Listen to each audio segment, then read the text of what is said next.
अस्सलाम वालेकुम viewers, welcome to the students platform. आज हम ENG 101 इंग्लिश कम्प्रीहेंशन के लेसन 12 को डिस्कस करेंगे।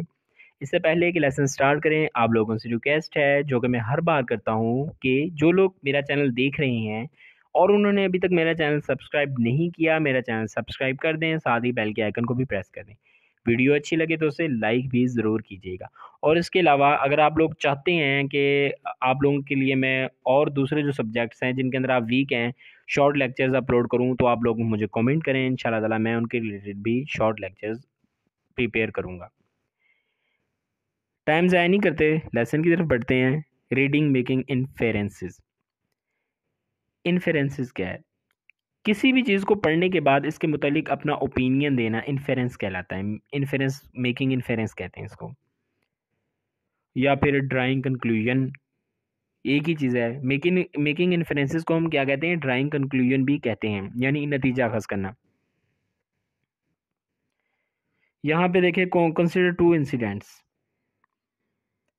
इस देखें यहाँ पे ये दो जुमले लिखे हुए हैं। A high school has policeman walking up and down its main hall. What would you infer? मतलब आपने क्या समझा? A high school has policeman, मतलब इसी तरह दूसरा फिक्रा है। A dog shrinks or cries when you try to pet him. क्रिंग्स है या क्राइंग्स है? क्रिंग्स वैसे है ये लफ्ज़। तो इसमें कह रहा है कि इस जुमले को पढ़कर आपके जहन में जो भी आता है ना, चीज़ जो भी आती है वो आपका इन्फेरेंस है। कोई भी आप सेंटेंस, कोई भी पैराग्राफ जहाँ पे पढ़ते हैं, जो भी आपके जहन में जो चीज़ को पढ़ने के बाद आती है वो आपका इन्फेरेंस कहलाता है। ठीक है, मेन जो बात बताने वाली है। अब भी देखें कि फ़र्ज़ करें आप किसी पिक्चर को देखते हैं, पिक्चर के साथ को देखने के बाद आपके जहन में जो चीज़ आती है वो भी आपका इन्फेरेंस है। यानी कि सेम जिस तरह हम रीडिंग करके हमारे जहन में चीज़ आइडियाज़ बनते चीज़ों के, इसी तरह मुख्तलिफ़ चीज़ों के इमेजेस को देखकर भी हमारे जहन में आइडियाज़ बनते हैं।